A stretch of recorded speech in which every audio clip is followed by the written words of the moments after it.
제가 기도하고 오늘 이 시간 광야 시대 함께 같이 배우도록 하겠습니다. 기도합니다. 하나님, 너무나 귀한 이 저녁 주님께서 또 우리들의 발걸음 인도하여 주시고 각자의 삶의 분주함을 뚫고 또 피곤함과 지침을 뚫고 이 자리에 나왔습니다. 정말 열심으로 몸부림칩니다. 하나님, 이 마음 아시는 줄 믿습니다. 우리들의 이 시간이 정말 헛되지 않게 하시고 기쁨으로 주님 앞에 드려지고 그냥 왔다 그냥 가는 영혼 하나 없게 하시며 전하는 자나 듣는 자나 한 마음 한 뜻 한 성령 안에서 정말 주님 주신 은혜로 충만한 시간, 깨달음과 또 우리 마음의 감동과 은혜로 충만한 시간 될 수 있도록 도와주시옵소서. 모든 걸 주님 손에 맡기며 예수님의 이름으로 기도합니다. 아멘. 좋습니다. 자, 오늘 광야 시대입니다. 좀 빠르게 진행을 하도록 할게요. 우리 태초 시대부터 침묵 시대 한번 이제 다 외웠죠? 가보겠습니다. 태초 시대부터 준비, 레디, 스타트. 태초 시대, 선민 시대, 출애굽 시대, 광야 시대, 정복 시대, 정착 시대, 통일 왕국 시대, 분열 왕국 시대, 유다 왕국 시대, 포로 시대, 포로 귀환 시대, 침묵 시대. 그렇죠. 네, 좋습니다. 10가지 재앙 기억나시나요? 가볼까요? 앞 글자만 준비 시작. 피게 이파 돌종 우매 흑장. 피게 이파 돌종 우매 흑장. 자, 다시 한번 해볼게요. 준비 시작. 피게 이파 돌종 우매 흑장. 좋습니다. 자, 이 10가지 재앙에서 우리가 좀 분명하게 더 중요하게 언급됐던 재앙이 있었죠. 몇 번째 재앙? 마지막 재앙. 그게 뭐였죠? 장자의 죽음입니다. 이 장자의 죽음 때문에 생겨난 절기가 있다고 그랬어요. 어떤 절기죠? 유월절이었습니다. 유월절. 유월절이 어떤 거예요? 지나갔다. 뭐가? 재앙이. 네. 10번째 재앙이 무슨 죽음이었죠? 장자의 죽음이야. 이 장자의 죽음이 지나가고 넘어갔다, 패스 오버 됐다라는 거예요. 어떻게 했을 때 이 죽음의 재앙이 피해갔다는 거죠? 어린 양의 피를 네. 문턱에 발랐어요. 문설주에, 그렇죠. 문설주에 문지방에 발라서 놓은 집은 그 재앙이 넘어갔다는 거예요. 여기서 말할 어린 양은 누구를 상징한다? 예수 그리스도.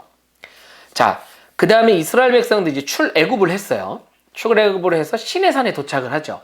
시내산에서 모세가 뭘 봤죠?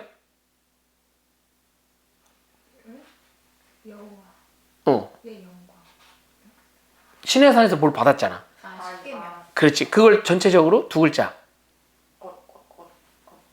받은 그 십계명을 포함해서 전체를 다 뭐라 그러죠? 언약, 율법. 그래서 그 율법이 정리된 게 레위기다. 여러분 자료 2번을 한번 보실래요? 지도에 화살표 되어 있는 거 있죠? 자, 거기 보시면 처음에 창세기 티그리스 강, 유프라테스 강을 끼고 있는 그 창세기 위치가 있죠. 오른쪽 제일 끝에 보면 옅은 연두색, 거기서부터 시작을 해서 쭉 올라갈 거예요. 그 올라가는 꼭지점이 하란입니다. 하란에서는 아브라함이 본토 친척 아비집, 거기가 하란이에요. 그 하란을 쭉 떠나와서 가나안 땅에 정착하죠. 그죠? 세겜을 거쳐 베델로 와가지고 부엘셰바에 또 정착을 합니다. 이제 거기서 아브라함의 자녀손들이 족장 시대, 그러니까 우리가 알고 있는 선민 시대가 펼쳐지는 거예요. 아브라함의 자녀들 네 글자로 정리해 볼 수 있다. 족장 시대, 선민 시대 뭐죠? 아, 이, 야요. 아는, 이는, 야는, 요는. 나중에 이스라엘 백성들이 이제 출애굽해서 지파별로 편성이 되잖아요. 지파, 이제 오늘 배울 이야기인데 12지파가 되는데 그 12지파가 누구냐? 야곱의 12아들이에요. 그리고 이 야곱이 야복 강가에서 그 에서를 피해서 삼촌 라반 집에 도망갔었잖아요. 그래서 라헬과 레아를 얻는 동안 14년을 일했고 또 6년을 더 있으면서 자기 재산을 모았죠. 그러면 도합 몇 년? 20년 동안 삼촌 라반 집에 있었습니다. 고향을 떠나서 에서를 피해. 거기가 하란이었어요. 그 하란에서 결국 야곱이 다시 고향 땅으로 20년 만에 돌아오죠. 돌아오는데 에서 형 때문에 두려워, 무서워. 그래서 야복강에서 하나님과 겨루잖아요. 그죠? 그때 하나님과 겨루어서 결국 야곱이 응답을 받잖아. 그쵸? 그래서 야곱의 이름이 바뀌었어요. 뭘로 바뀌었죠? 이스라엘. 그렇죠. 이스라엘로 바뀌었습니다. 그러면서 야곱이요, 그 야복강가에서 하나님과 겨루어 이겼던 것을 기념하면서 거기를 분이엘이라고 이름을 졌어요. 분이엘. 분이엘은 뭐냐? 내가 하나님을 대면하여 보았으나 생명이 보존되었다라는 뜻이에요. 네.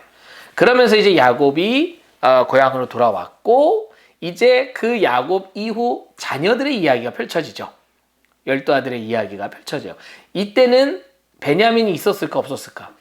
없었죠. 베냐민은 나중에 요셉이 이집트의 노예로 끌려간 이후에 생긴 자녀죠. 네. 그러니까 요셉의 동생인 거. 원래 요셉이 막내였는데 이해되죠? 네. 자, 요셉이 꿈을 꿨어요. 그렇죠? 볕단이 절을 하고 별들이 절을 하고 형들이 그 얘기를 들으니까 화딱지가 난 거야. 그래가지고 원래는 구덩이를 파가지고 생매장 형들도 무서운 사람들이야. 생매장을 하려고 그랬죠. 근데 유다가 죽이지 말고 팔아버리자 라고 하며 이슬람 상인한테 팔아요. 그래서 요셉이 어디로 팔려갔다? 이집트. 누구네 집으로 팔려가요? 보디발. 보디발이라고 하는 군대 장관의 집에 팔려갑니다. 거기에 노예로 시작을 했다가 요셉이 하는 일마다 너무 성실하게 하니까 보디발이 아주 귀하게 여기고 착하게 본 거예요. 그러면서 일을 하나씩 맡기는데 맡기는 일마다 엄청 잘하는 거야. 그러니까 점점 더 좋은 일, 더 중요한 일을 맡겼겠죠. 그러면서 어디까지? 가정 총무까지 올라갑니다. 엄청난 승진을 하죠. 출세하게 된 거야. 정말 인생 역전, 인간극장에 100번이고 나와도 시원찮을 판에 대단한 엄청난 인생의 역전을 거듭하죠. 그러니까 얼마나 요셉도 스스로가 내 이제 하나님의 뜻을 발견했다. 나 이루려고 여기 이렇게 보냈구나. 하나님 대박. 근데 그때 그 좋은 그 순간 위기가 찾아옵니다. 누구죠? 보디발의 아내. 그렇지. 보디발의 아내가 요셉을 꼬셔요. 근데 요셉은 끝까지 정조를 지키셔. 근데 이 아내가 화딱지가 나니까 요셉을 음모해가지고 남편한테 모함을 해가지고 감옥에 가두죠. 그 갇혔던 감옥, 그 차디찬 돌바닥에 내팽개쳤을 때 요셉의 마음이 어땠을까? 이제 좀 뭔가 됐구나. 하나님의 뜻이 여기 있었구나. 라고 생각하던 그 찰나에 인생 나락으로 다시 떨어져 버린 거야. 이거 얼마나 억울하고 힘들고 분하고 하나님이고 뭐 나발이고 이제는 아무것도 없어. 나는 헛살았어. 충분히 이렇게 생각할 수 있지 않겠어요? 근데 그 순간에도 요셉은요, 하나님을 향한 믿음을 저버리잖아요. 그리고 있는 그곳에서 부르부르 떨면서 다시금 일어나 하나님의 말씀대로 하루하루를 살아. 뭐 감옥에서 살아봤자 뭘 살았겠어.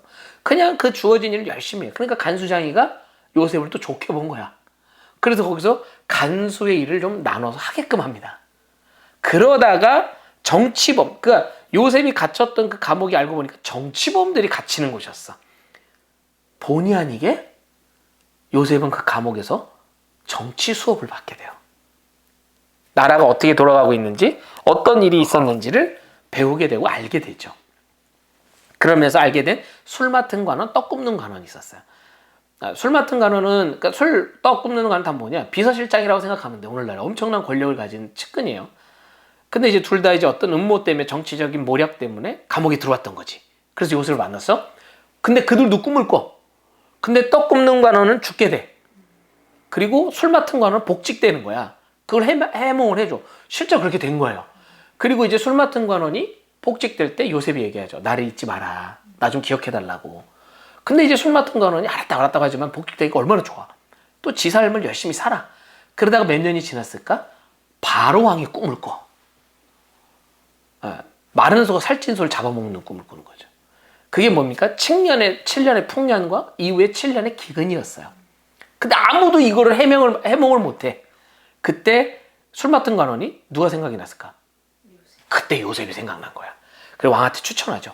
그래서 요셉이 왕에게 나아갑니다. 그리고 그 꿈을 해몽해요.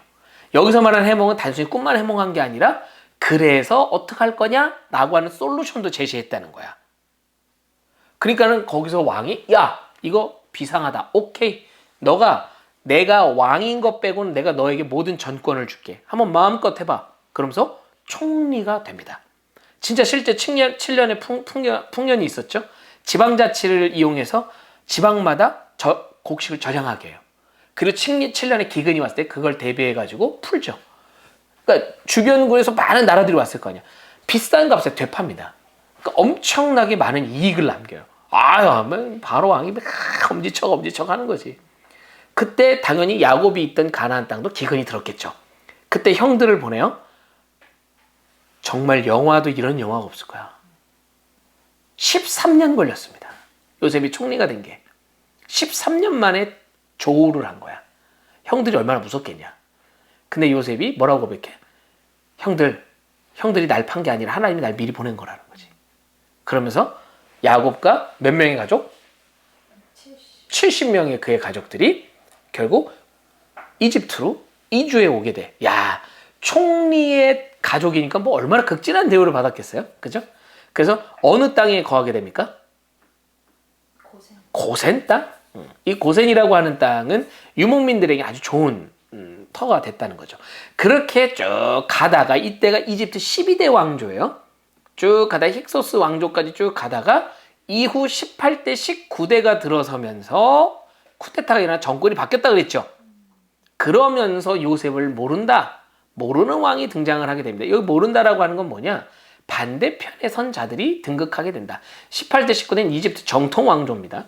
그 왕조들이 등장을 하면서 이스라엘 백성들을 견제하죠. 왜냐하면 너무 아이를 잘 낳고 민족이 너무너무 빠르게 번성을 하니까 두려운 거예요. 그때만 하더라도 18대 19대는 강력한 군주, 강력한 힘을 자랑하는 체제였어요. 그러니까 원정 전쟁도 많이 치렀습니다. 그러니까 내부적으로 군사와 병력들이 많이 빌 때가 많은 거야. 그러니까 안에서 볼 때는 어때? 우리 병력들이 밖에 나가 있을 때 저 많아진 이스라엘 백성들이 쿠데타 일으키면 우리 어떡하냐. 그 더 강력한 정책, 강력하게 하면서 압박하기 시작하죠. 그 괴로움이 극에 달하니까 이스라엘 백성들이 부르짖어요. 그때 하나님이 그들의 괴로움의 소리를 듣고 누구를 지목하십니까?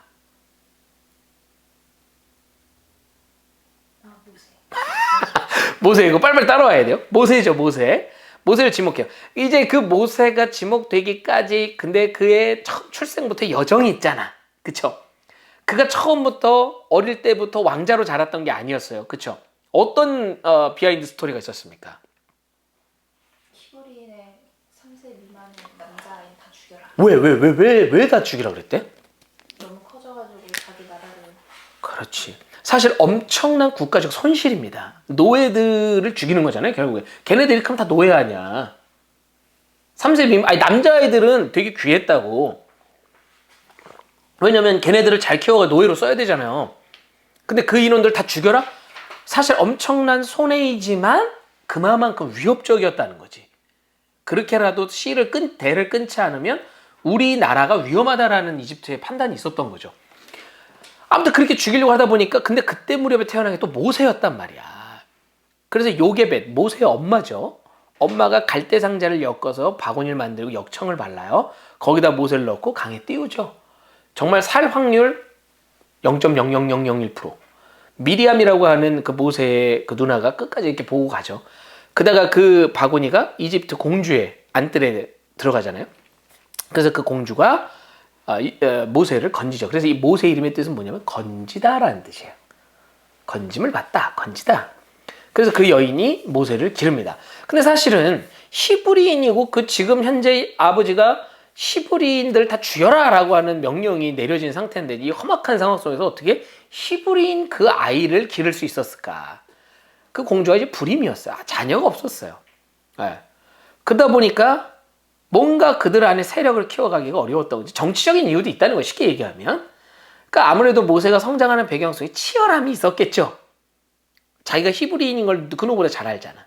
어쨌든 키워지는 가운데서는 미리암이 엄마 요게벳을 유모로 추천하잖아요.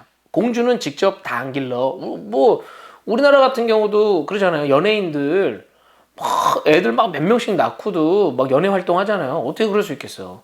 아줌마들 쓰는 거예요. 그러니까 이 당시 공주들은 더 했겠죠. 물 한 방울 안 묻혔다고 아이들 키울 때 다 밑에 사람들을 고용을 했다는 거죠. 그렇게 유모가 된 요게벳 그의 실제 엄마가 그를 기르면서 유대인의 정체성, 히브리인의 정체성을 알려주죠. 그렇게 이 모세도 그 정체성을 가지고 성장을 하게 됩니다. 이러한 얘기들은 다 나오진 않아요. 어쨌든 그렇게 성장한 모세, 그의 나이 40세 때 어쨌든 치열한 경쟁과 모진 수모와 여러 가지를 겪으면서 왕자로 자랐겠죠. 그러던 어느 날 이집트 병사가 자신의 그 민족들을 강력하게 압박하고 괴롭히는 그 모습을 보면서 모세가 화딱지가 난 거예요. 분이 난 거야. 그러니까 어떻게 보면 모세도 혈기가 상당히 왕성한 사람이었던 것 같아. 그러니까는 그 병사를 때렸는데 죽었어. 그래서 모세가 어떻게 했어요? 그 다음에? 응? 감옥에 갔습니까? 도망갔죠. 왜 도망갔어? 아이 왕자인데 왜 도망가? 스스로 양심을 찔러. 양심적으로 지난번에 얘기했는데 제가 앞서 얘기한 정치적인 상황하고도 연관이 있죠. 그러니까 쉽게 얘기하면 요 모세의 행동 모든 일거수일투족을 체크했단 말이야. 그때 이제 우리가 말씀의 출애굽기에서도 3장인가요? 말씀에 읽었지만 바로가 모세를 죽이려고 했다는 거예요. 왜 죽이려고 했냐? 정치적으로 눈에 가시였다고.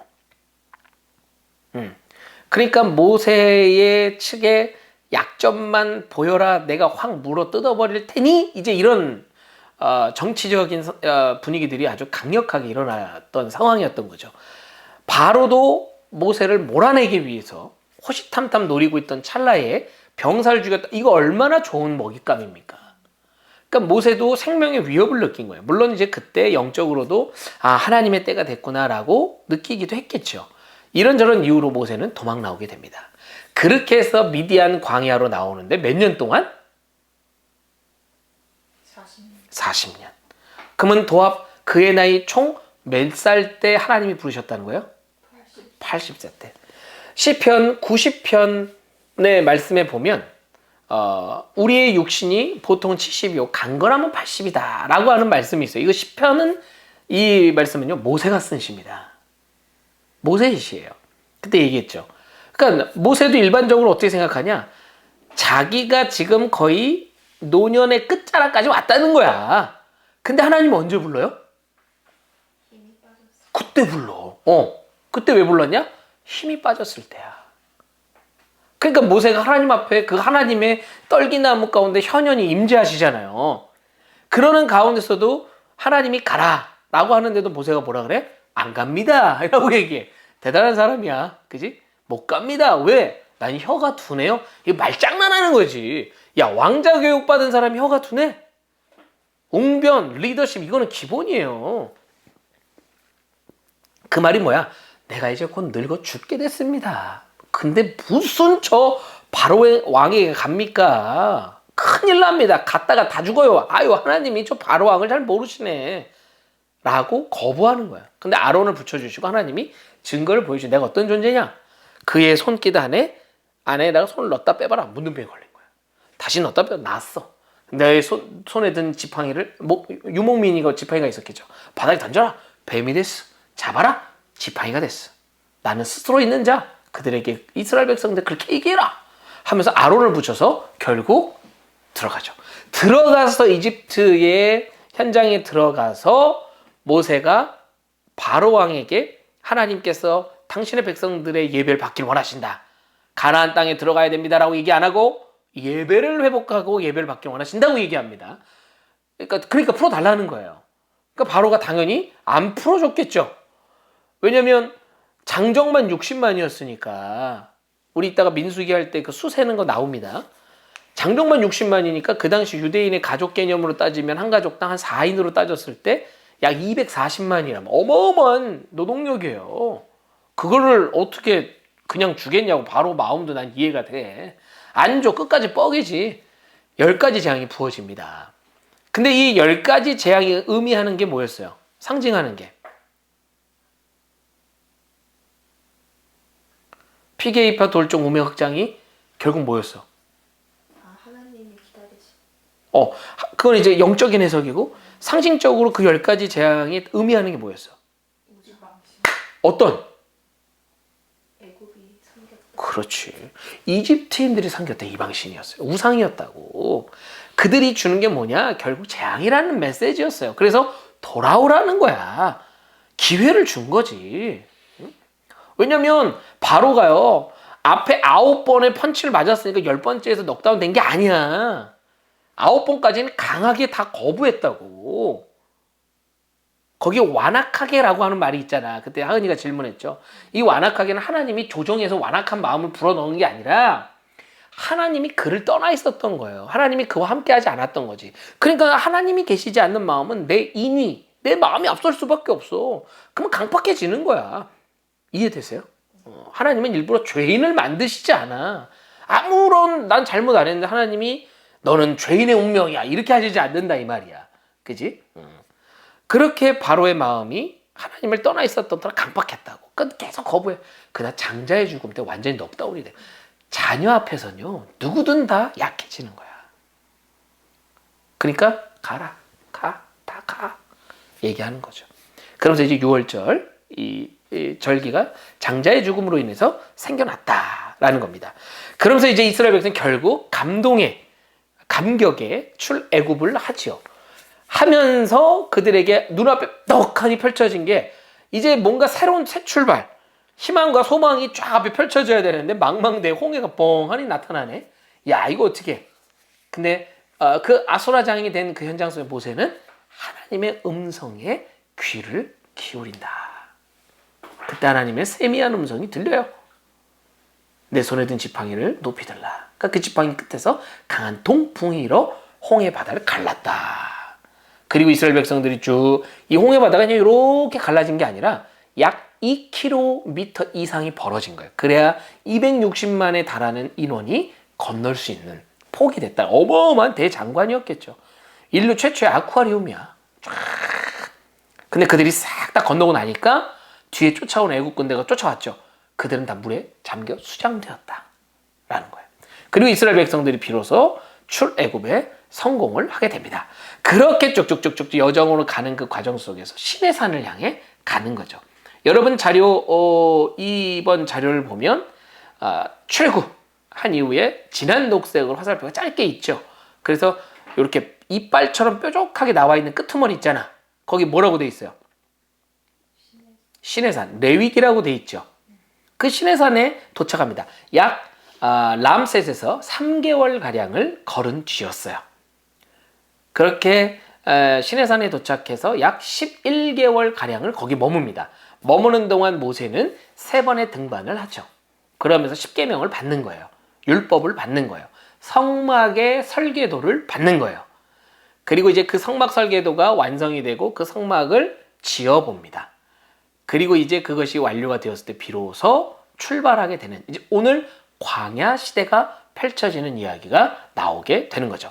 제가 여러분에게 영상을 하나 보여주려고 합니다. 출애굽한 이스라엘 백성들에게는 첫 번째 성소였던 성막, 그곳은 하나님이 계시는 거룩한 곳이자 하나님께서 백성들과 만나주셨던 만남의 자리였습니다.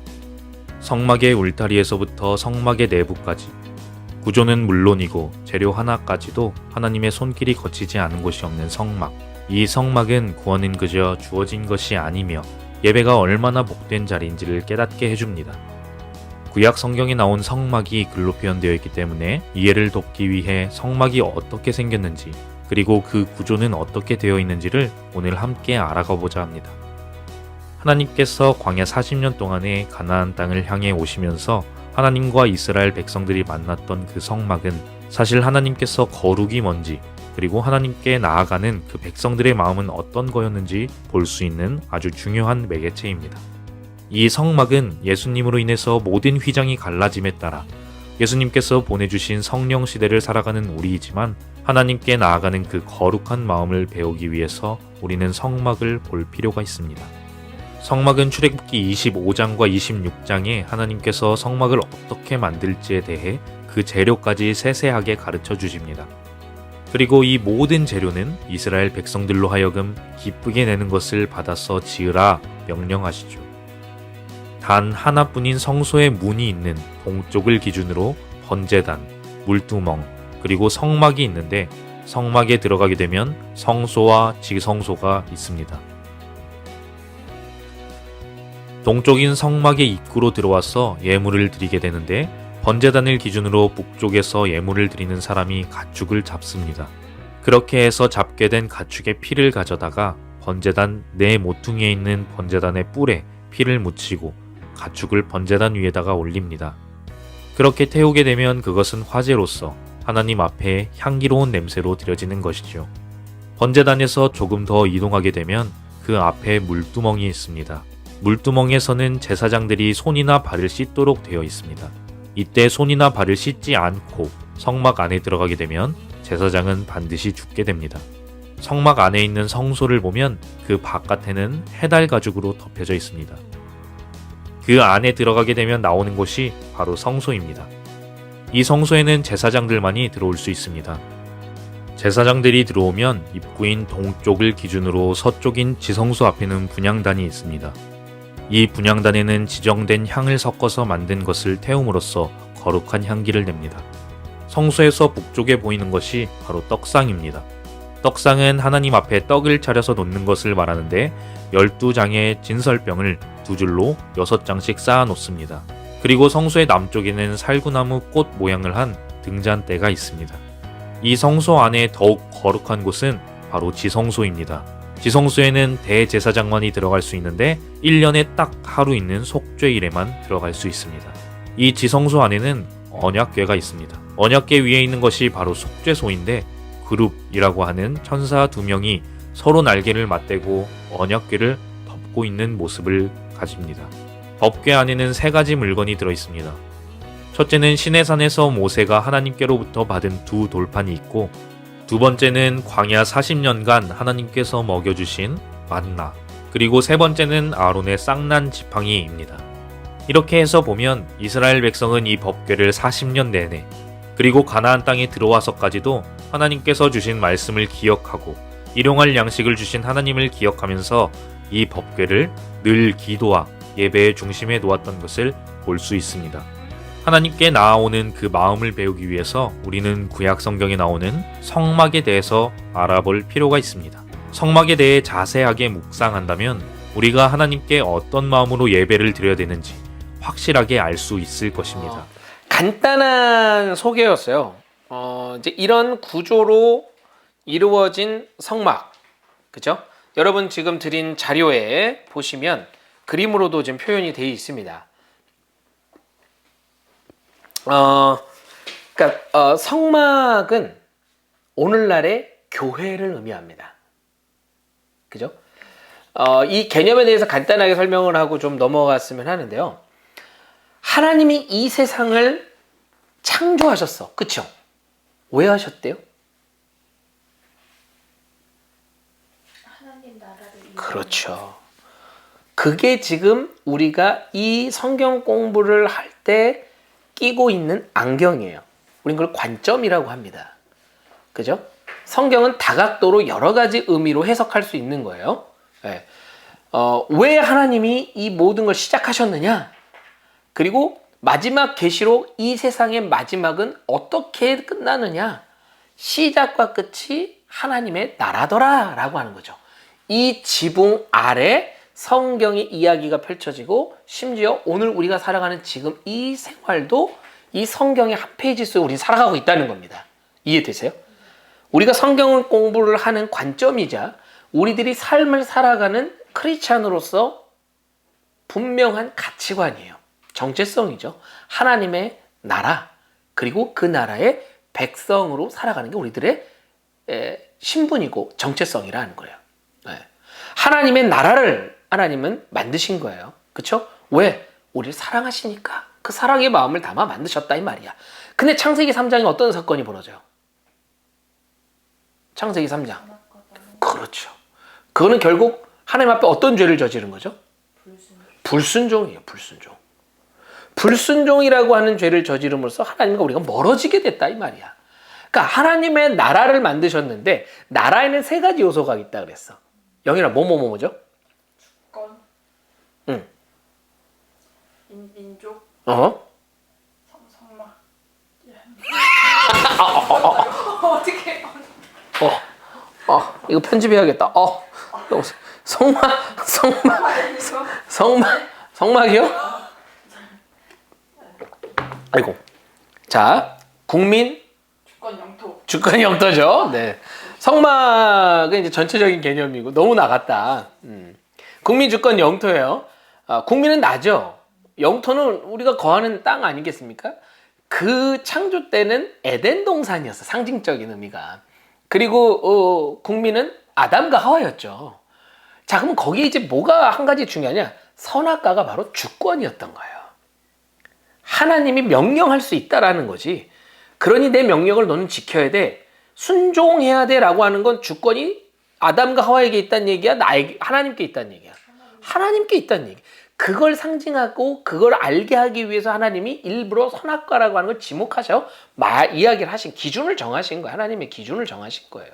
근데 그들이 그걸 어겼다는 거지. 그러니까 주권이 하나님이 아닌 나에게 있다는 거야. 내가 하나님처럼 되겠다는 거거든. 우리는 결국 신앙생활 한다는 건 뭐냐? 왜 여러분 이런 성경 공부하고 이렇게 피곤하고 지친데 이 자리에 나와서 왜 이 모든 행위를 합니까? 우리들의 신앙생활 속에서 하나님을 잘 믿으려고 한다는 거야. 잘 믿는다는 게 뭔데? 내 삶 속에서의 주권이 내가 아니라 하나님께 있다는 걸 내 삶 속에서 믿고 인정하는 삶을 사는 게 결국 잘 믿는 거야. 왜? 그게 에덴에서부터 하나님이 우리에게 주신 기준이거든. 하나님의 나라를 누릴 수 있는 기준이에요. 중요한 기준이에요. 주권이 하나님께 있습니다. 그래서 우리들이 하는 찬양도 삶의 예배, 보여지는, 예배 아닌, 이런 아이자야 61 그 노래도 있잖아요. 결국 뭐냐? 삶의 예배, 찬양에서 얘기하는 온전한 삶, 온전한 믿음, 그게 다 뭐야? 결국 주권을 하나님께 드립니다라는 뜻이에요. 그게 한마디로 얘기하면 나의 삶의 모든 주권이 하나님입니다. 내 삶의 내 마음 중심에 주님 와 주십시오. 성령님 초청, 이 모든 그 고백이 하나의 단어로 표현하면 주권을 드립니다. 나의 삶의 주인이 되어 주십시오. 이거야, 이거. 그렇게 내 삶이 되면 보렴제약이 하나님의 나라가 되는 거예요. 엄청난 시험 지금 후려치고 있다 이 말이야.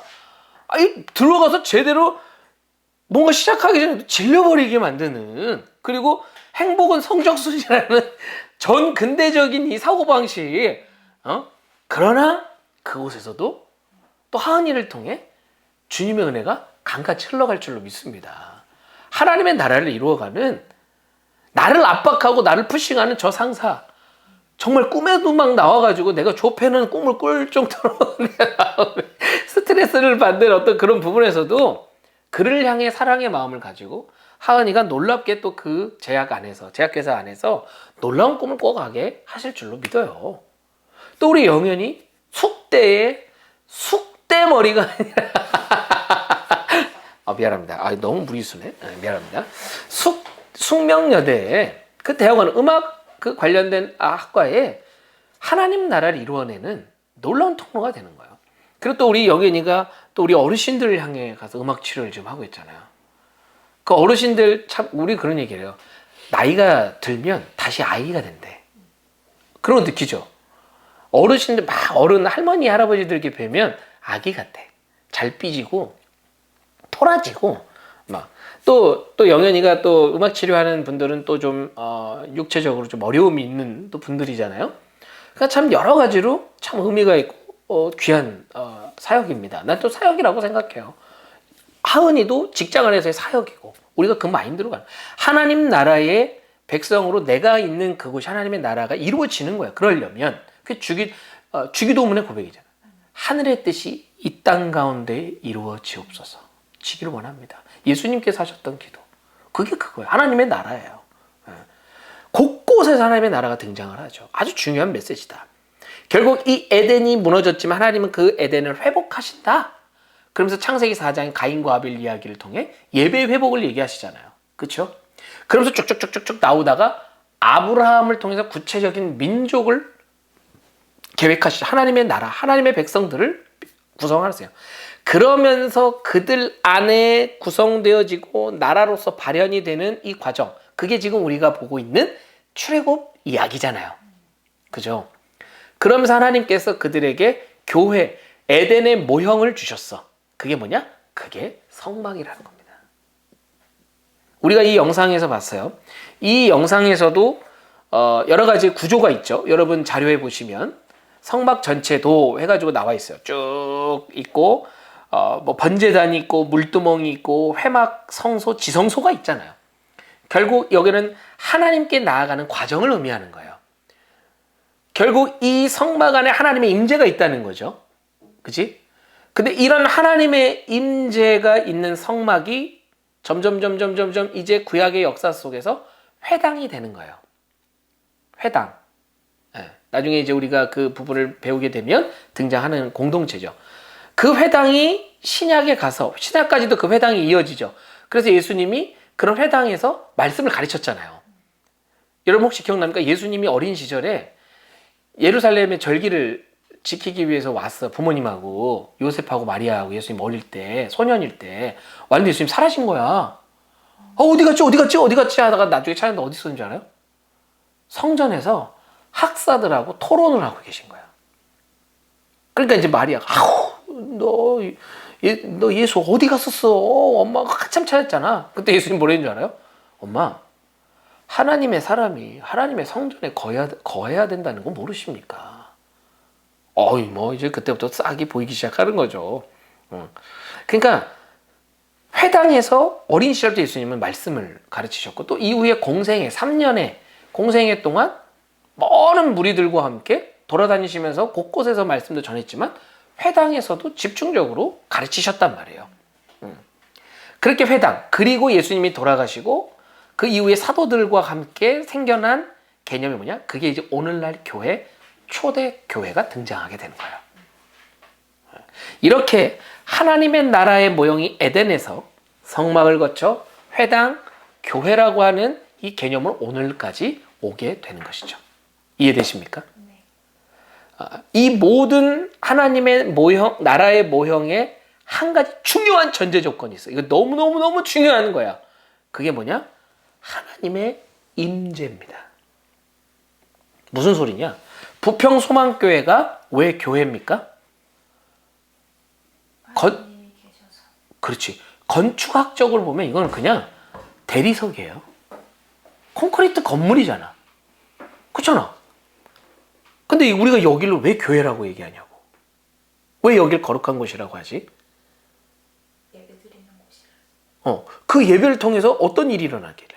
성령의 임재예요. 하나님이 계시. 그렇기 때문에 교회는 첫 번째 건물이 아니라 내가 교회예요. 먼저는 그 예배를 드리는 주체자인 내가 교회야. 그 다음에 그런 우리들이 모여서 예배하기에 그곳에 하나님이 임재하시는 거예요. 그렇기 때문에 저 북한의 지하교회의 그 한평 남짓된 콘크리트 지하도 교회예요. 하나님이 그곳에도 임재하시거든. 우리가 나중에 화성을 가. 화성에서도 예배를 하면 거기가 교회 하나님의 나라가 이루어지는 거예요. 하나님의 나라는 온 우주적이다 라고 하는 것을 우리가 꼭 기억했으면 좋겠다. 어쨌든 이 성막이라고 하는 것이 이런 하나님 나라 모형의 한 과정임을 여러분이 인지해 주시기 바랍니다. 자, 이제 오늘 내용 들어가는데요. 벌써 9시입니다. 자, 중요한 건 오늘의 내용이 충분히 20분 안짝으로 정리될 수 있는 부분이기에 제가 또 이렇게, 그리고 더 중요한 건 뭐냐면 우리가 무슨 교육부 감사받을 거 아니잖아요. 중요한 건 알고 가는 거거든. 계속 리마인딩 하는 거예요. 네. 자, 보겠습니다. 광야 시대. 여러분 교재 98페이지 볼게요. 먼저 97페이지 보겠습니다. 보시면 광야 시대의 위치와 구조 나와 있습니다. 쭉 그 시대별 나눠져 있는 건 알죠? 그리고 그 밑에 보면 광야 시대하고 민수기 1장부터 36장. 자, 광야의 이야기는 본격적으로 펼쳐지는 이 광야의 이야기는 민수기에 나와 있습니다. 민수기라고 하는 게 바로 광야 이야기를 담고 있다. 어떻게 나눠졌는지 한번 보겠습니다. 가나안 땅으로 몇 장부터 몇 장이죠? 그렇죠. 가데스 바네아에서 몇 장부터 몇 장? 38년의 방황. 모압 평지에서. 자, 어떻게 이렇게 나뉘었는지 간단히 이제 본격적으로 좀 구조를 살펴보도록 하겠습니다. 98페이지 광야 시대 개관입니다. 바로 개요를 볼게요. 먼저 시기에 보면 성막의 완성과 모세의 사망까지가 이 민수기 이야기예요. 실제로 성막 설계도와 성막을 지어보는 것까지가 이제 출애굽 마지막 40장까지 이야기잖아요. 이제 본격적으로 이 지어진 성막을 완성해 가는 거예요. 완성하는, 그래서 그 성막 중심으로 광야 생활이 펼쳐지는 이야기가 민수기입니다. 그리고 이 모세가 이끌고 리더로서 38년 6개월을 광야 생활 하잖아요. 그리고 마지막 죽는 그 순간 모압 평지에서 모세 마지막 그 일생 신명기 세 편의 설교를 요약한 게 신명기죠. 마지막 모세 고별 설교예요. 그걸 끝으로 모세는 죽게 되죠. 그까지의 이야기가 이 민수기에 나와 있다라는 겁니다.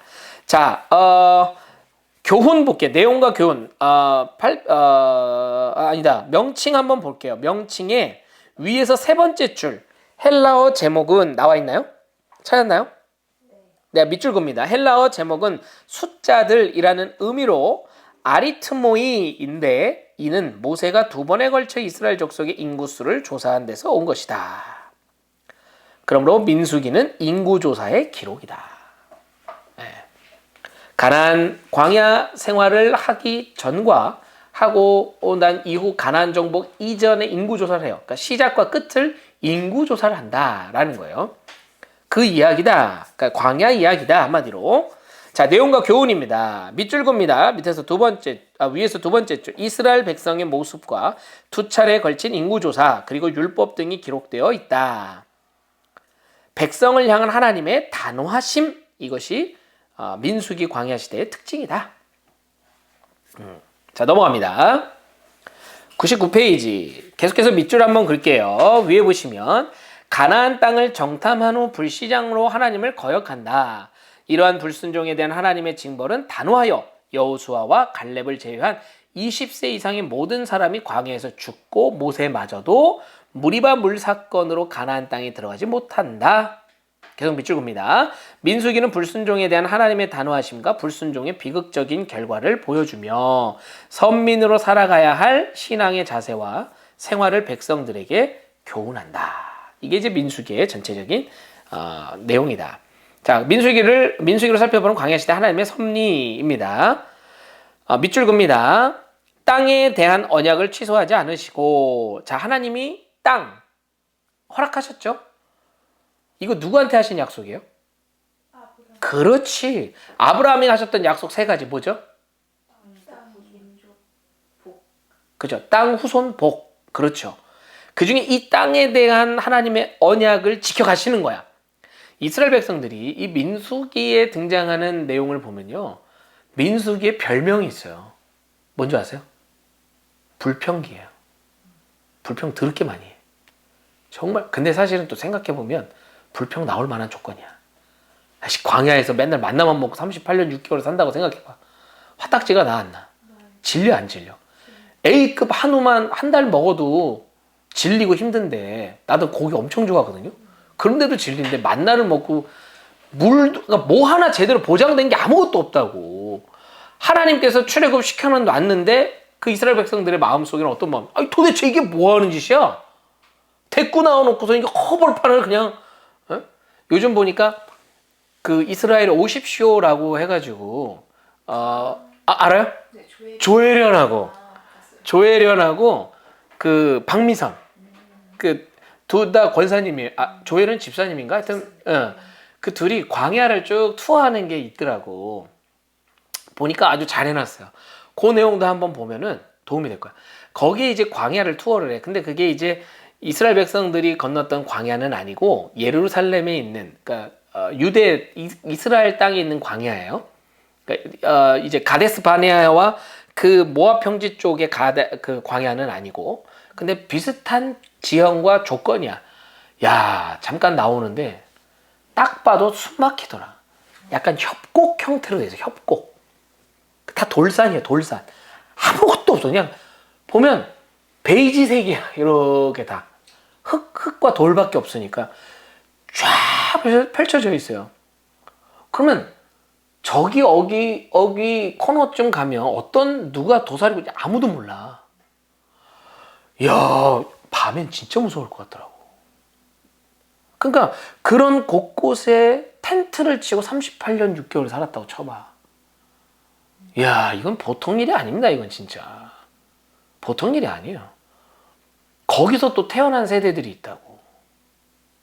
그러니까 모든 것이 시험이었어. 모든 것이 어렵고 모든 것이 괴로웠어. 근데 있잖아, 놀라운 건 뭔지 아십니까?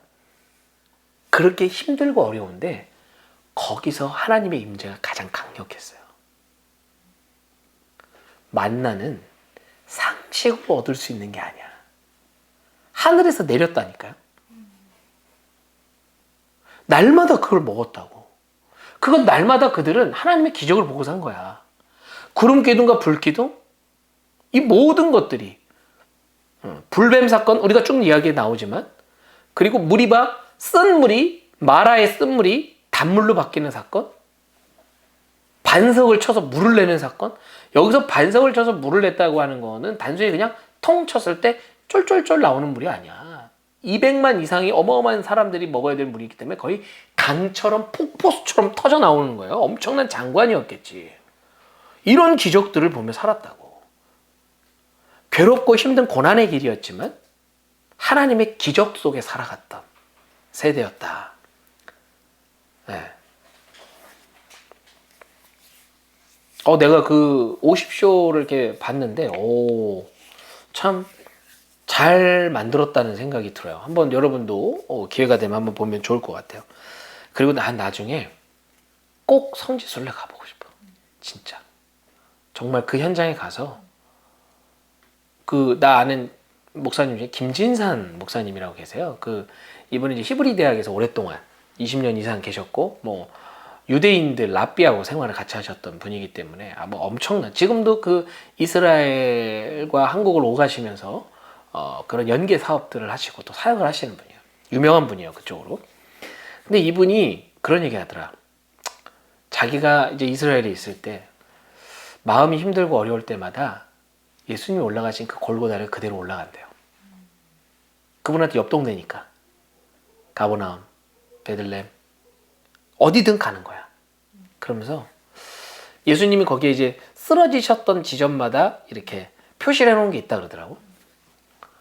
쭉 아침 새벽 미명에 일찍 사람들 아무도 없을 때 거기 이렇게 걸어 올라가면서 예수님과 마치 그 시대에 그때로 돌아가 함께 같이 그 십자가를 지고 올라가는 것처럼, 그러면서 나를 돌아보고 다시 한번 지쳐있고 쓰러져 있는, 또 해이해져 있는 자신의 마음을 조이는 시간을 갖는다 그러더라고. 그리고 그 교회 이름이 뭐지? 예수님이 예루살렘을 보면서 슬퍼하시며 탄식하셨던 적이 있어요. 공생의 기간 동안. 예루살렘아, 예루살렘아. 그들의 어떤 아직 깨어나지 못함, 영적으로 바르게 서 있지 못함을 보시고 한탄하시고 슬퍼하셨던, 그걸 기념하는 교회가 있어. 그럼 거기도 이제 어느 날 새벽에는 그 교회 가는 거야. 거기서 예배를 드리고 이렇게 보면 진짜 그 앞에 그 당시 예수님이 보았던 시야처럼 예루살렘 시내가 쫙 이렇게 보인대요. 그럼 이제 그것을 이렇게 보면서, 예수님, 당신은 여기 이 자리, 지금 이 자리에서 저들을 보며 그런 마음을 가지셨죠. 나도 내게 맡겨진 양떼들을 긍휼한 마음을 가지고 당신의 마음을 갖게. 와, 무슨 그냥 아침에 이렇게 뒷동산 산책하면서 다니는 데가 다 이제 예수님이 계셨던 곳이지. 근데 참, 나도 한번 그 현장에 가보고 싶다. 우리가 만약에 이스라엘 투어를 우리가 할 수 있을지 모르겠지만, 만약에 한다면은 조금 더 거기에 집중해서, 그땐 신약에 대한 말씀이 주류니까 집중해서 좀 같이 특강을 좀 한번 내가 해봐도 좋을 것 같아요. 그분을 통해서 내가 얻은 자료들도 있고, 내가 예전 교회에서 했던 강의 중에 성경의 지리로 살펴보는 성경 이야기 이런 책도 있어요. 그분이 쓰신 책 중에 지리를 가지고 얘기하는 거예요. 지형. 재밌습니다. 이제 그런 것들을 하고 만약에 우리가 성지순례 간다면 너무 좋을 것 같아. 그러니까 입체적으로 하나님의 말씀이 믿어지는 거지. 아, 여기구나. 아, 이곳이구나. 아, 이런 곳이었구나. 베데스다 38년 된 병자가 나음을 입었던 그곳도 가보고, 예수님이 걸어가는 갈릴리 그 해변도 한번 거닐어 보고, 아, 얼마나 진짜 감동적일까. 그런 꿈도 한번 꿔봤으면 좋겠어요. 네. 네. 갑시다. 아직 가자고. 진짜. 마음이 있으면 몸을 움직이는 거야. 그럼요. 진짜로 해서 진짜 한번 역사를 이뤄봤으면 좋겠어 우리가. 아, 얼마나. 그럼 내가 지금 그 김진상 교수님 연결해가지고 그분의 가이드를, 그분은 현지인들만 아는 길이 있어. 왜 그런 거 있잖아, 가이드 뭐 형식적인 그런 데 말고 현지인들만 아는 맛집 이런 느낌 있지. 내가 가는 곳이 있어. 그래서 20년 넘게 계셨으니까 내가 들리는 묵상하기 좋은 명장소, 묵상 맛집 이런 데가 있단 말이야. 아무도 모르는 그런 골목. 아, 너무 재밌을 것 같아요. 좋습니다. 그런 꿈도 한번 꿔봤으면 좋겠다라는 거예요. 자, 이제 이스라엘 백성들이 그 하나님께서 약속하신 그 땅을 이루어 가시는데, 이스라엘 백성들 말 더럽게 안 들어. 진짜 내가 하나님이어서 야야야 됐다. 민족이 니네밖에 없냐? 아유, 너네 탈락 시켜버리고 다른 더 영특한 민족을 선택을 해서 내 말 잘 따라오는 놈, 아니면 오디션을 보든지 해가지고 좀 데리고 갔을 것 같은데, 하나님은요 더럽게 말 듣지 않는 이들을 광야 38년 6개월을 통해 뭘 하시냐? 훈련시키는 거예요. 그래서 이 광야 생활을 이렇게 표현해요. 광야 학교. 이들이 학교에 입학했어. 어디 학교? 광야 학교에. 본격적으로 하나님과 동행하기 훈련에 들어간 거죠. 근데 가만 보니까 훈련이라고 하는 것은 군대도 그렇고, 무엇인가 우리가 뭐 예를 들어서 뭐 제약회사에서의 어떤 지금 사실 저 시험을 보는 게 진짜 막 저 감독관이나 직장 상사 진짜 짜증나고 막 오라통 터지는 어떤 그런 마음도 들 수 있지. 근데 왜 저런 엄중하고 이렇게 가중을 시키는가? 훈련이거든. 좋은 회사원으로 본인들의 보령제약에 좋은 사원으로 만들기 위한 작업이거든. 영현이도 음악을 하고 피아노를 해봤지만은 지금의 단계까지 오는 과정 속에서 포기하고 싶을 때 늘 이제 전공자들이 항상 그런 과도기를 걷잖아. 근데 그런 과정들 거치고 훈련을 거듭하면서 반주도 잘하게. 뭐 하은이도 반주를 하면서 알겠지만 뭐든지 마찬가지인 거죠. 훈련은 힘들어요. 근데 힘든 만큼 내가 발전이 되더라고. 이스라엘 백성들의 광야는 광야 학교에 입학한 것이다 라는 거죠. 그런 하나님의 은혜 속에 하나님의 약속, 땅에 대한 약속을 지켜가시기 위해 이들을 이끌어 가신다 라는 거 중요한 포인트다. 거기 밑줄 그세요. 땅에 대한 언약을 취소하지 않으시고 그들을 신실하게 인도하신다. 결국 하나님의 뜻은 불순종을 경계하시되, 그러니까 불순종에 대해서 하나님은 철저하게 징계하시죠. 그러나 약속하신 언약을 성취해 나가시는 것이다 라는 것을 우리가 꼭, 지금의 하나님도 동일하신 분이에요. 우리들에게도 반드시 때로는 엄격하게 채찍질도 하시지만 당신이 우리에게 하신 그 약속, 성경의 66권 약속이죠. 반드시 이루어 가신다. 믿으면서 걸어가는 여러분이 됐으면 좋겠습니다. 네. 자, 그 다음에 또 두 번째 문단, 두 번째 줄 끝자락에 보면 이스라엘은 애굽에서 종으로 살며 몸에 밴 구습을 버리고, 그러니까 광야 학교는 어떤 목적을 가지고 있냐, 어떤 학습 목표를 갖고 있냐, 그들의 애굽 이집트 생활을, 그 구습을 버리는 거예요. 자, 이집트인들에게 의해 영향받았던 구습이 이스라엘 백성들이 나타났던 적이 있어요. 언제일까? 힌트, 출애굽한 이후였어. 금송아지. 그렇지. 이 이집트인들뿐만 아니라 우상 숭배하는 사람들 참 특이해. 독특한 게 뭐냐면 꼭 형상을 만들어. 자기네들이 섬기는 신의 형상을 만들어. 그래야 더 믿을만하다 이건지는 모르겠어. 근데 우리나라도 그렇잖아. 토속신들 보면 꼭 형상이 있어요. 동자, 뭐 있잖아요. 뭐 무당들도 항상 형상이 있다니까. 그림이 있든 뭐가 있든 보이는, 가시적으로 보이는 뭔가가 있다 이 말이야. 그래야 더 현실적으로 느끼는. 나는 오히려 이게 가짜라는 증거가 하나가 이지 않을까라는 생각이. 하나님은 굳이 그럴 필요가 없는 거. 왜? 진짜 계시는 분이니까. 근데 그분은 형상으로 존재하시는 분이 아니야. 왜? 모든 걸 초월하시는 분. 형상과 모양이라는 건 우리가 사는 3차원에 이루어지는 거야. 하나님은 2차원에, 우리가 사는 3차원에 국한되신 분이 아니라는 거죠. 모든 걸 초월하시는 분이야. 나를 이 지구 안에 가둬둔다? 말도 안 돼. 내가 만든 창조물이 내 형상이 될 수 있을까 없을까? 없다 이 말이요. 아직까지도 지금 이스라엘 백성들의 머릿속에는 그럴 만도 해. 사실은 430년을 그렇게 살았단 말이야. 그러니까 머리 구조가 거기화되어 있는 거야. 그러니까 대번에 지금 하나님을 형상화시키잖아요.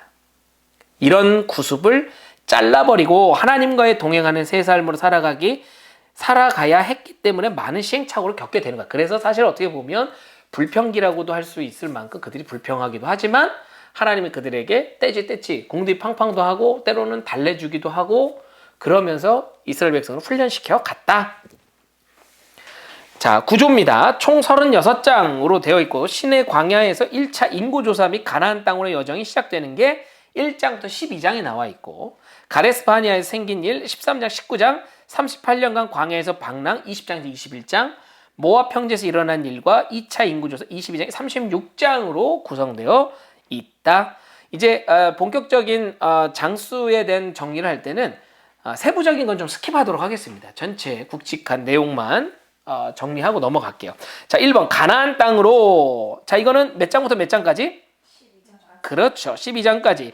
이때 했던 중요한 건 뭐냐? 모세는 인구조사를 했다는 거예요. 첫 번째 인구조사.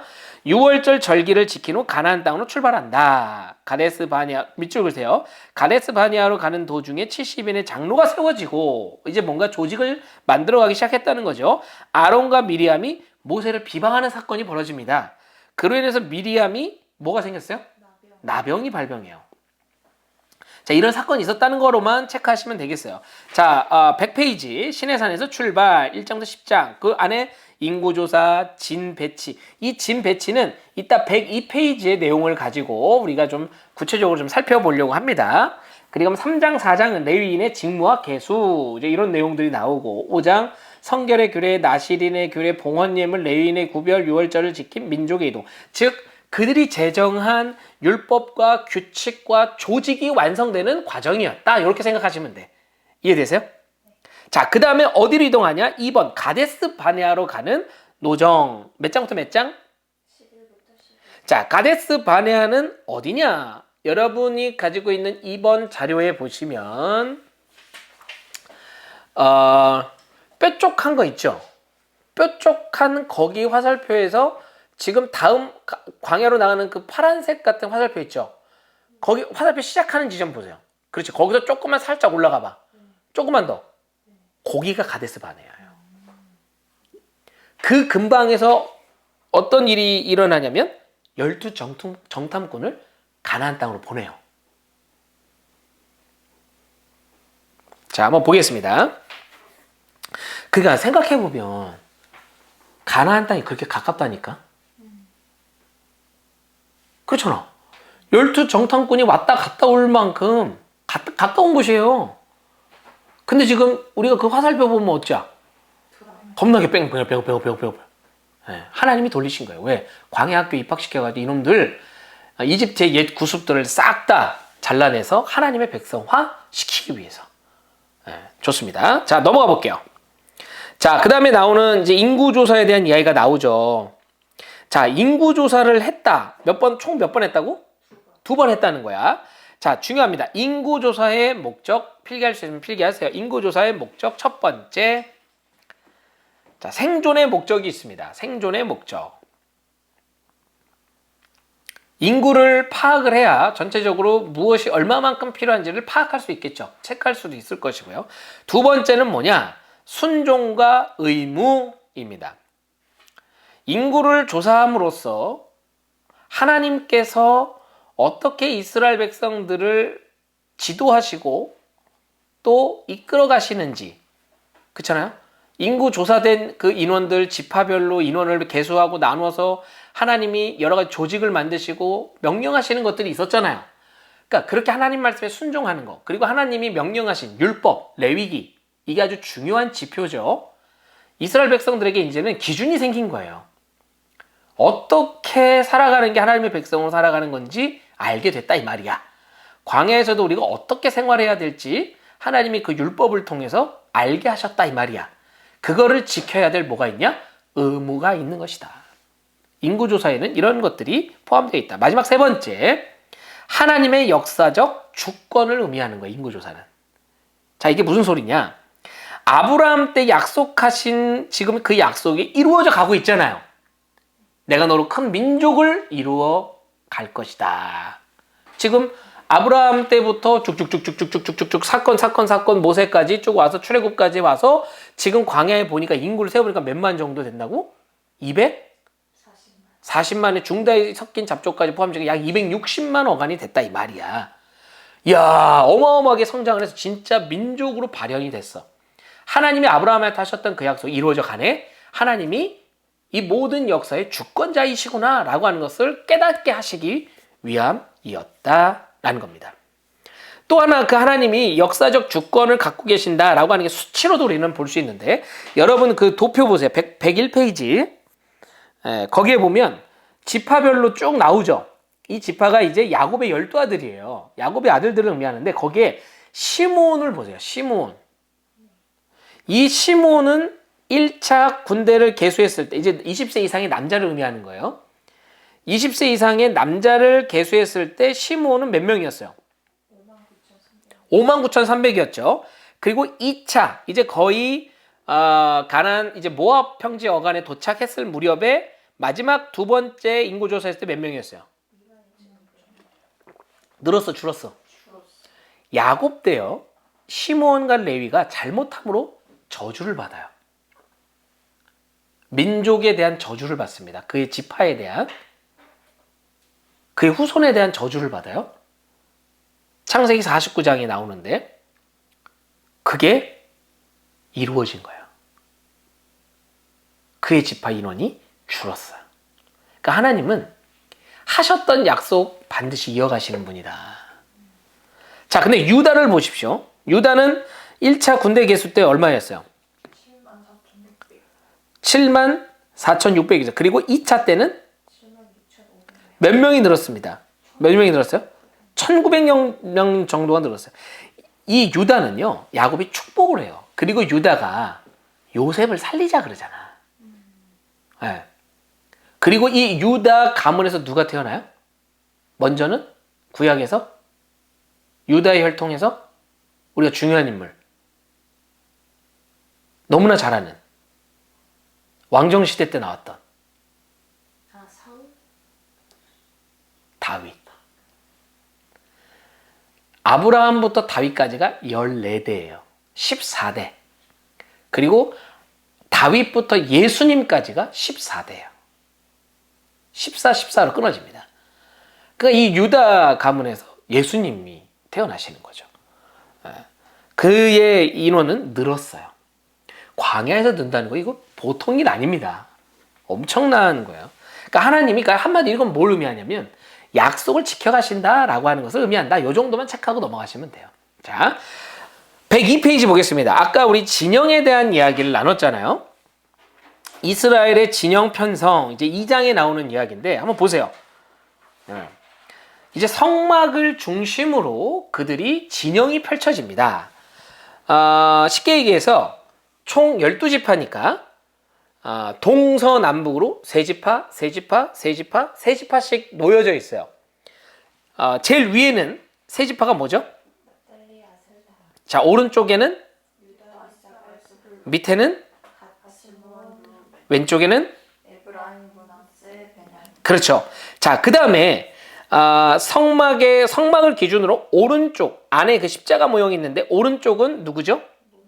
모세, 아론, 레위 지파. 그러니까 성막 중심으로 십자가는 먼저는 레위 지파들이 먼저 포진했다 이 말이야.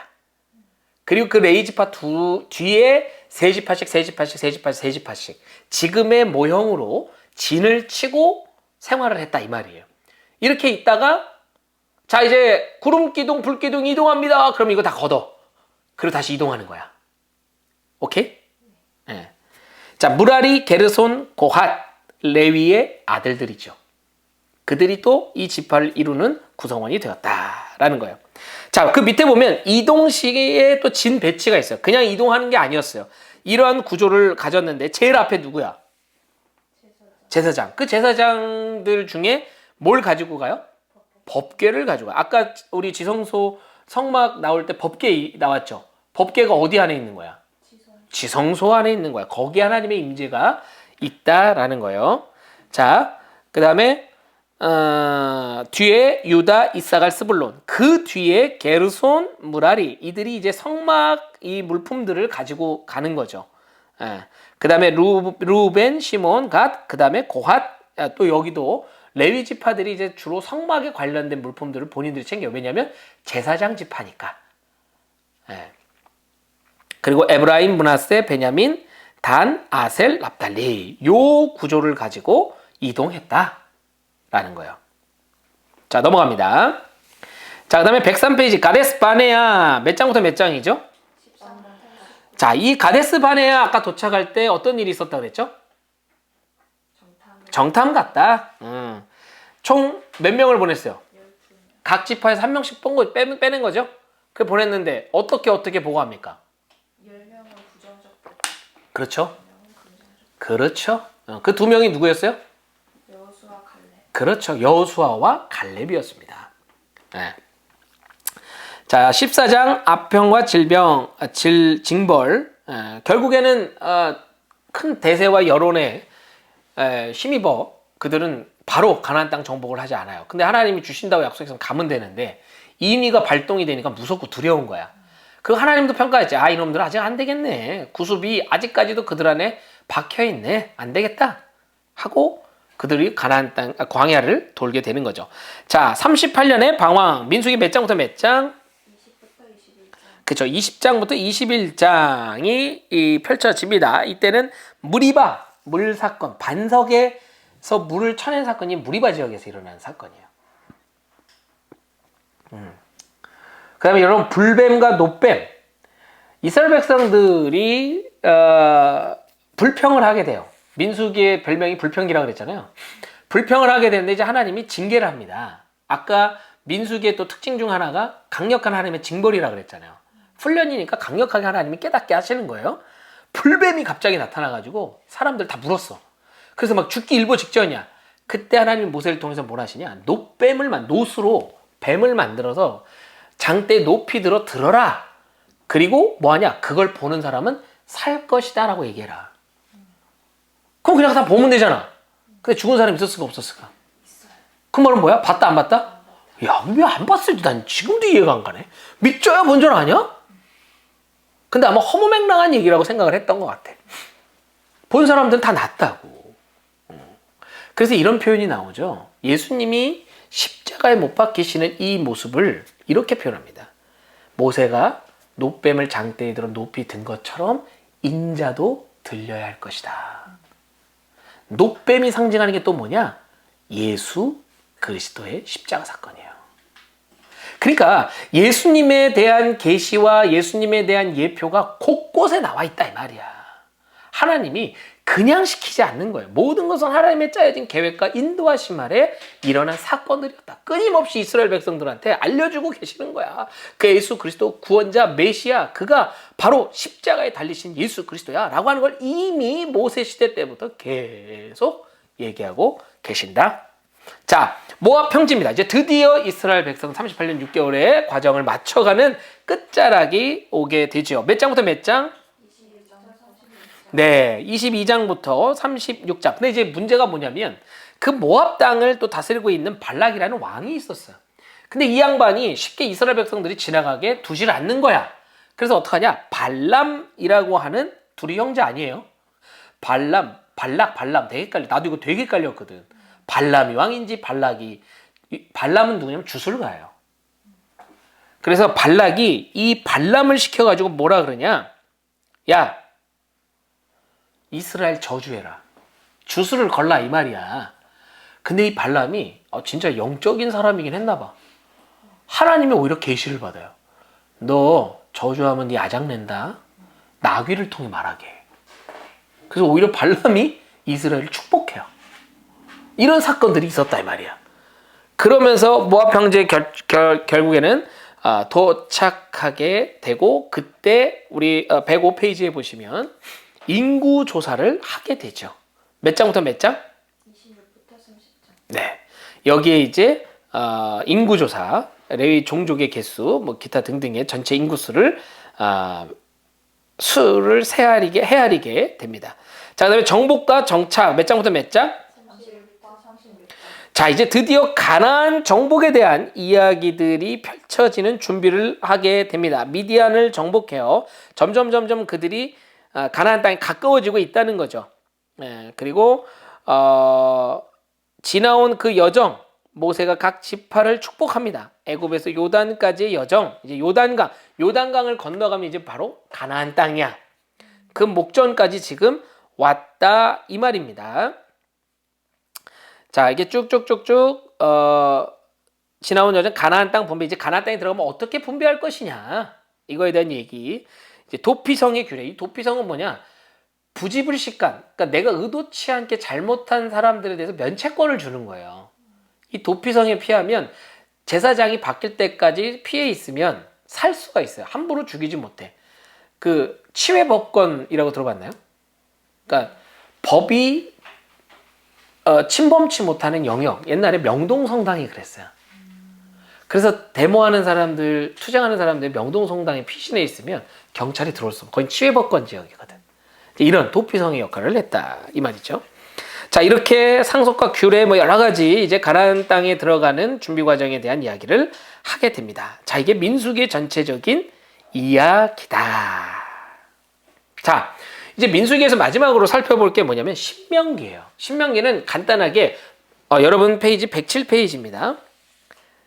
신명기는 모세가 마지막 고별 설교한 3편의 이야기들이 담겨 있다라는 겁니다.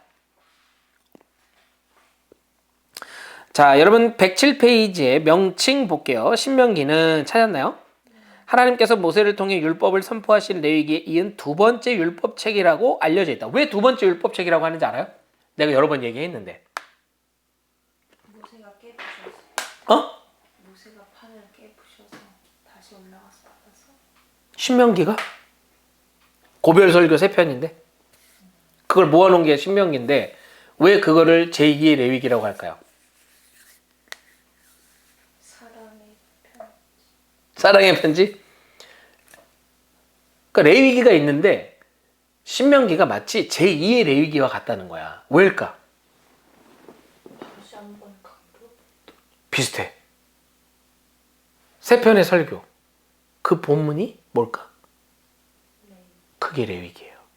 왜? 그럴 수밖에 없지. 이제 이스라엘 백성 가나안 들어가잖아. 가나안 정복 들어갈 거 아니야. 거기는 가나안 7 족속이 있다. 이방 족속들이 있다고. 제일 중요한, 하나님이 계속 오늘날 우리한테도 여러분 혹시 거룩이 무슨 뜻인지 아십니까? 거룩하다. 거룩. 무슨 뜻일까? 거룩. 깨끗하다. 또 틀리지 않아요? 맞아요. 또 거룩. 영현이야. 거룩이 어떤 뜻일까요? 신선하다. 신성하다. 거룩은 구별되다라는 뜻이에요. 디바이스, 나뉘어지는 거예요. 하나님이 이런 말 하죠. 내가 거룩하니 너희도 거룩하라. 이 말은 뭐냐? 내가 세상과 구별됐으니 너희도 구별되라는 뜻이에요. 구별되니까 깨끗한 거예요. 구별되니까 신선한 거예요. 신성한 거예요. 이해돼요? 하나님은 오늘날 우리한테도 뭘 얘기하냐? 구별되라 그래. 섞이지 말라 그래. 그러면 구별되기 때문에 세상하고 우리가 쌩까야 되냐? 그게 아니라는 거야. 왜 구별되냐? 구별돼야 아닌 사람들을 끌어낼 거 아닙니까? 내가 세상 사람들과 똑같이 섞여 있으면 세상 사람들을 하나님의 나라로 이끌 수 있겠어요? 예를 들면 우리 다 밑에 떨어져 있으면 어떻게 저 위에 올라갈 건데? 우리는 올라가 있어야 될 거 아니야. 그래야 밑에 있는 사람 끌어올릴 거 아니야. 똑같이 다 밑에 내려가 있으면 그거 어떻게 올라갈 건데? 누가 올릴 거야? 우리가 먼저 올라가야지. 올라가서 하나님과 함께 있는 그곳에 우리가 거함으로 우리가 하나님의 백성이 될 때 아직 아닌 사람들을 그렇게 구별될 때 아닌 사람들을 끌어올 수 있다 이 말이야. 이게 구별됨의 뜻이라는 거죠. 그러니까 결국 하나님의 거룩, 하나님의 이스라엘 백성들한테 얘기했던 거는 그 얘기예요. 섞이지 말라는 거야. 계속 얘기해. 계속 얘기해.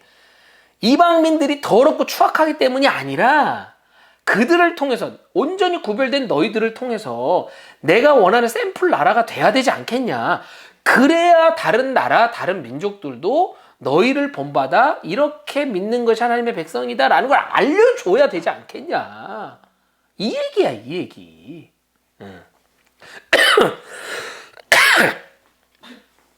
하은이가 너무 열변을 했나? 하은이가 보령대학에서 구별돼야 되는 이유, 그것이 하나님의 나라로서 역할을 감당하기 위해서. 영현이가 숙대에서 구별돼야 되는 이유, 그래서 사실은 우리들에게 경건이라고 하는, 구별됨이라고 하는 걸 통해서 술과 뭐 담배, 이제 이런 유흥과 세상의 어떤 문화들을 우리가 구별됨을 가져야 된다라고 얘기하는 게 이제 그런 이유예요. 무슨 말인지 이해돼요? 네. 그래서 우리가 그런 걸 추구하고 권면을 하는 거야. 잘 기억했으면 좋겠어. 그 얘기, 이제 그러면서 구별됨을 어떻게 가냐? 뭘 가지고 구별되어야 되냐? 기준이 있어야 될 거 아니야. 그죠? 그러면 어떤 게 세상 속에 속하는 거고 어떤 게 하나님께 속하는 겁니까? 도대체 어떻게 할 때 뭔가 기준이 뭡니까? 그럴 거 아니야. 그래서 주신 게 레위기라고. 그래서 주신 게 율법이라고. 그러니까 예수님 뭐라 그래? 예수님 시대 때 나는 율법을 폐하러 온 게 아니오. 왜? 하나님이 주신 거야. 율법이 나쁜 게 아니라고. 그 당시 이스라엘 백성들이 그 율법을 형식적으로 보여지기 위한 수단으로만 쓰니까 잘못된 거야. 머리는 더럽게 많이 알아서 머리 대빵씩 커. 근데 삶은 전혀 그렇게 살질 않으니까 보여주기식 퍼포먼스만 하니까 하나님이 답답한 거야. 예수님이 속 터지는 거야. 그러니까 뭐라 그래? 독사의 자식들이라고 그냥 강력한 얘기를 하는 거예요. 그러니까 결국에는 뭐냐? 구별된 자로 온전히 살아내는 게 뭐 어떤 기준으로, 그게 율법이야. 그게 레위기라고. 그러니까 지금 신명기에서 모세가 이걸 강조할 수밖에 없는 거야. 너희들이 이제 가나안 족속하고 이제 맞짱을 뜰 텐데 뭘로 뜰 거야? 너희 자칫 잘못해서 정복하고 막 이러다 보면 그 사람들 섞여 살다 보면 너 거기에 너 완전히 동화될 수밖에 없어. 그러면 이스라엘 백성들이 하나님의 구별된 자리에 못 서잖아. 그래서 계속 뭐라 그래? 가나안 정복 이제 나오겠지만 진멸해라. 진멸해라. 진멸해라. 섞이지 마라. 섞이지 마라. 섞이지 마라. 가나안 정복 그리고 정착 시기가 오잖아요. 정착 시대. 그걸 우리가 사사시대라고 하죠. 이때를 상징하는 문구가 딱 한 문장으로 있어. 뭐냐? 자기 소견에 옳은 대로 행동했던 시대. 그 말은 뭐냐? 섞여버린 거야. 왜? 가나안 정복 때 진멸하지 않았어. 지난번에 얘기했죠. 그 진멸하지 않아가지고 이스라엘 백성들을 끊임없이 괴롭혔던 민족 중에 하나가 어디냐? 블레셋이에요. 그러니까 계속 그들의 온전히 말씀을 지키지 않고 인위의 앞장선 모습대로 살아감으로써 이스라엘 백성들이 계속적으로 지금 엄청난 고난을 당하고 있다 이 말이야.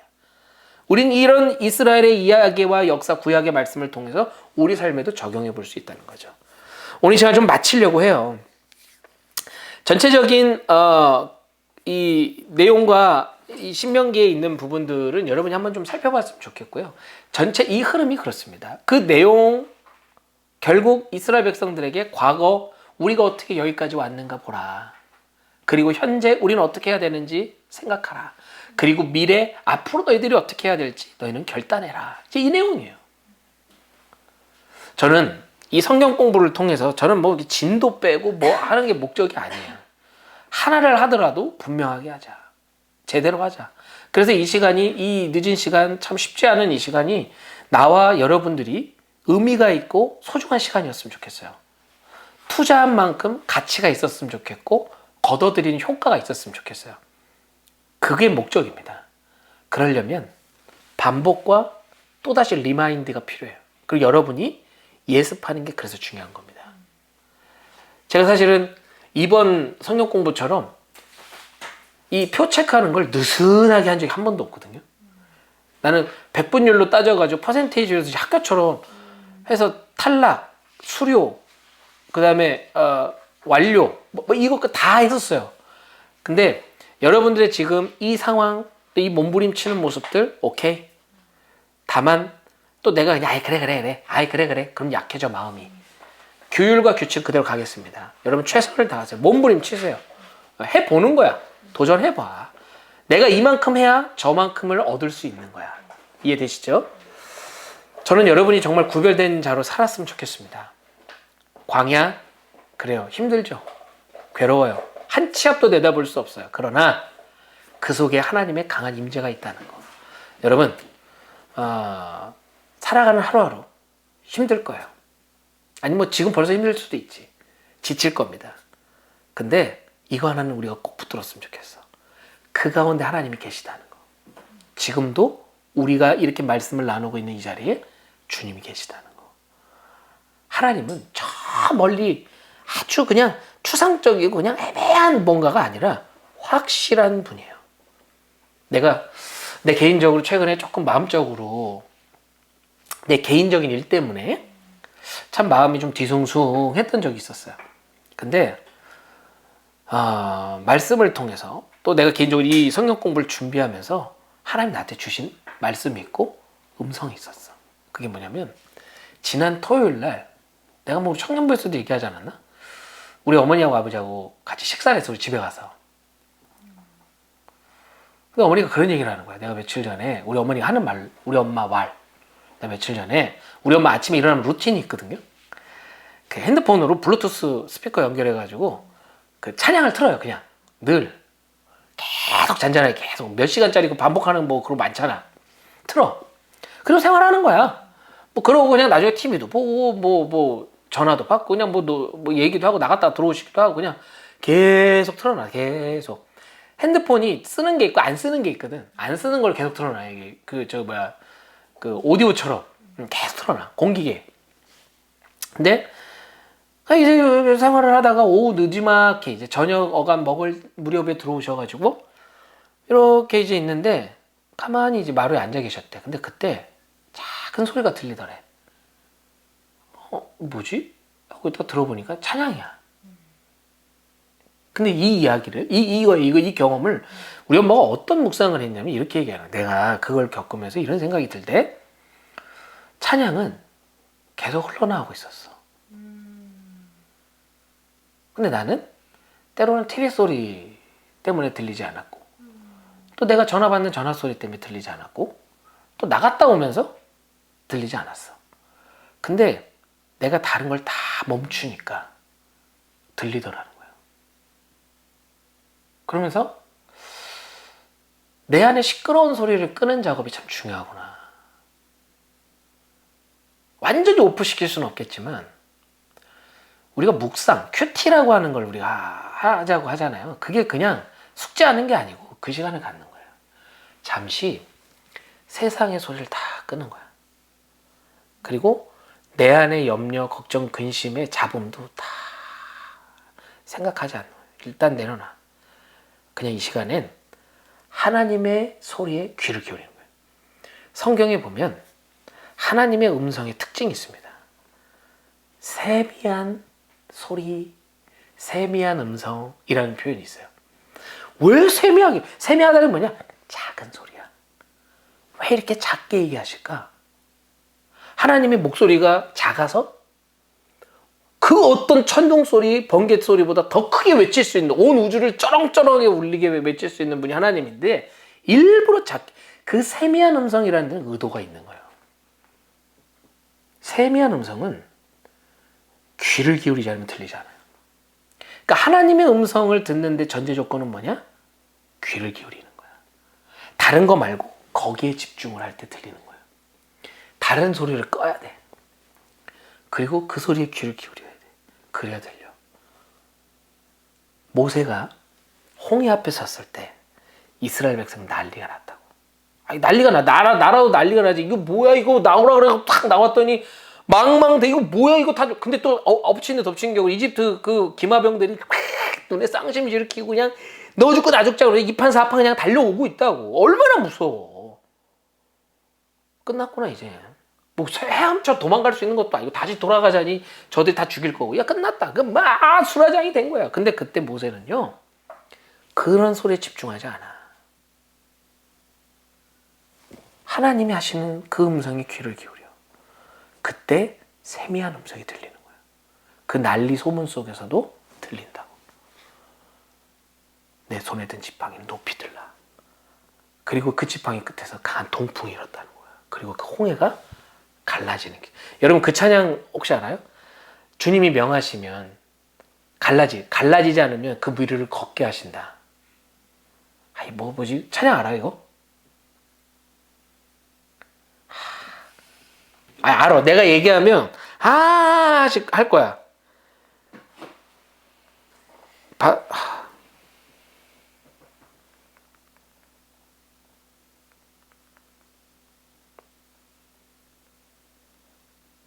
이거 우리 불렀던 찬양인데요.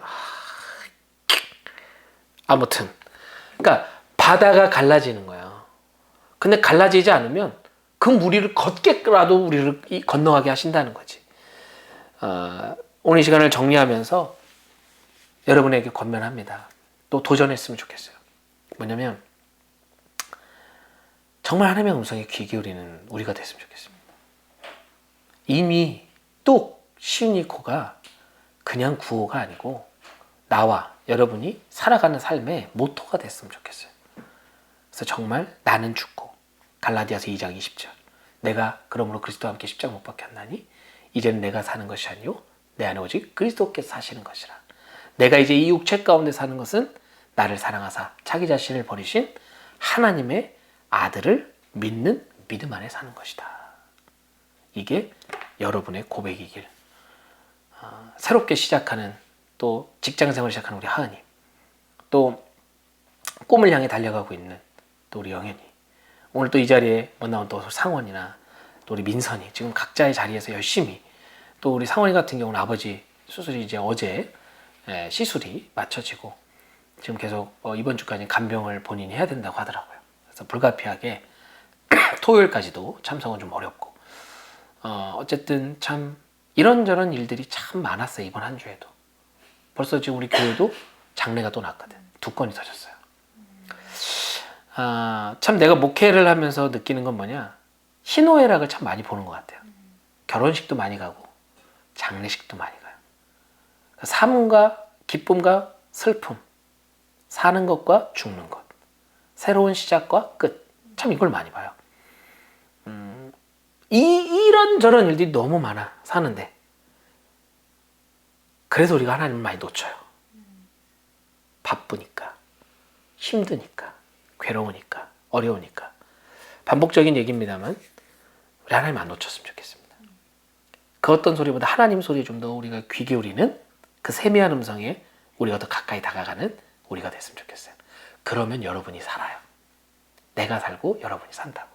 그러면 거기가 하나님의 나라가 되는 거예요. 우리 그렇게 살았으면 좋겠습니다. 자, 질문 없으면 우리 기도로 마치도록 하겠습니다.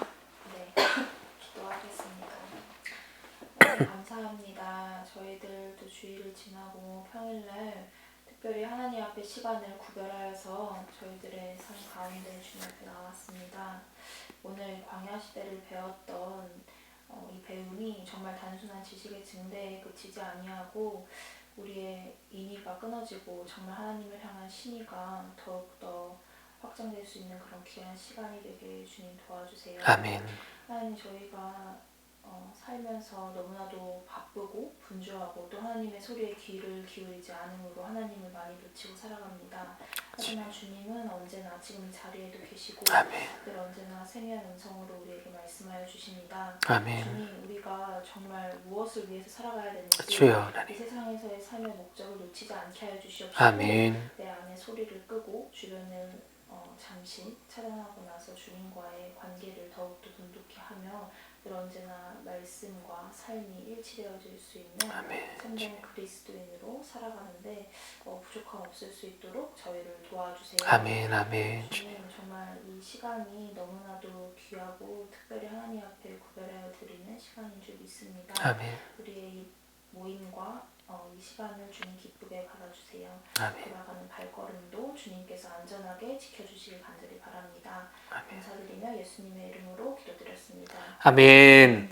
자, 마치겠습니다. 우리 고백치고 마칠게요. 이미 또!